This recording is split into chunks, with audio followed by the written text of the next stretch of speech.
All right, Joe. Number one, how would you define the term curriculum? Regardless of the content area, it's what your content and skills that you want your students to obtain to become the best teachers they'll ever have, who is themselves. Nice. And who are the people that create curriculum for a school, the school or district? In the school districts I've been in, it's been the staff of teachers with guidance from administration. There's always some sort of standard that you're looking at to kind of guide what's there. The way that those content standards have been organized has changed a lot over the years, moving away from content standards to process. Mm-hmm. But for me, it kind of always comes, it organizes best in my brain in terms of content standards, and the process goes along with that.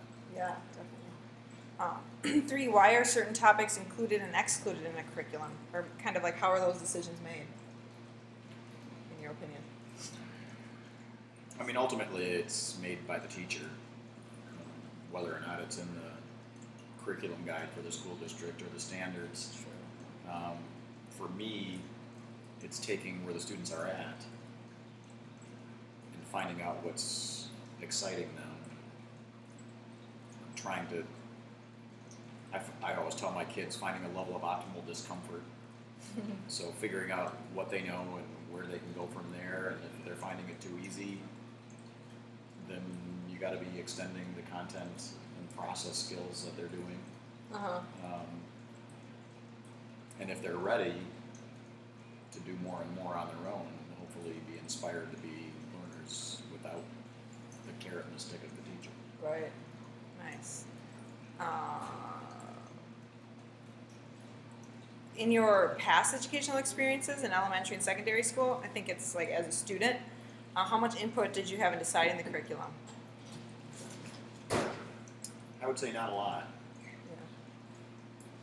I mean, I think I was kind of a good student who just did whatever the teacher said. And I'd say a weakness of my education was probably that I didn't do a lot of self-directed learning. Oh, yeah.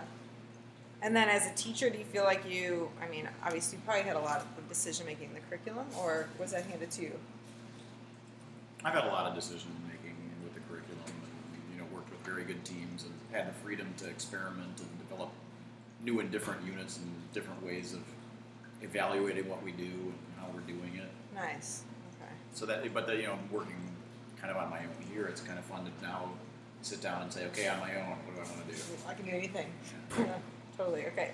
5, what do you feel are the main subjects, topics, content, and/or process skills that should be in today's school curriculum? Why did you choose those? I don't know. This is a loaded question, but maybe you could pick out a few that stick out to you, or maybe are left out that should be in, or I don't know. Maybe in just terms of science, since that's what you teach. I don't know. Well, it's a big question. I think one of the biggest is study skills. Teaching the kids. They're going to be their best teacher when they go to college.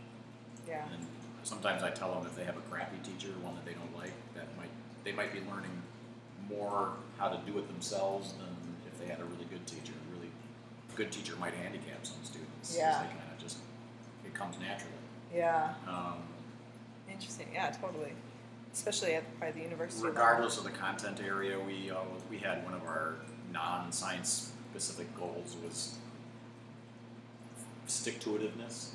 When students encounter something difficult, how do they deal with it?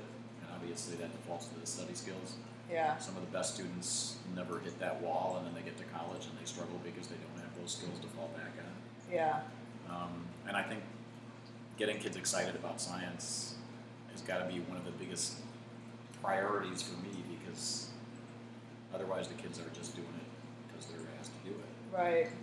It's unlikely they're going to remember exactly what they learned in a high school biology class, but Yeah. the skills to learn it later. I think that at a high school level, the biggest purpose is to introduce kids to the subject area, so that if it tickles their fancy, they can pursue it in more depth later. We're kind of creating some of the cubby holes in their brain, so that if they decide to pursue it later, they have some context to extend what they've learned in high school. Yeah, definitely. Okay. And And then 6, do you feel the curriculum in today's school is meeting the goals of education? And I would think of it in terms of maybe Wisconsin, and maybe what evidence would you put forth? I worry about the state of education right now. With the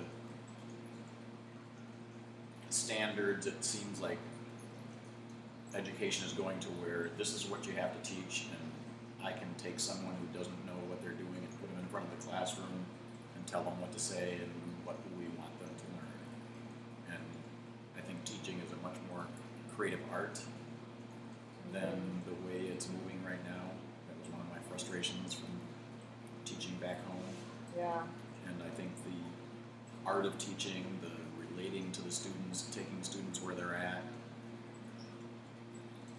you know, it's running contrary to the kind of the politics of what people want to see out of education. I don't think it's making better learners. No, I agree. All right, thank you very much, Joe. Appreciate your time. We'll be back at this time next week.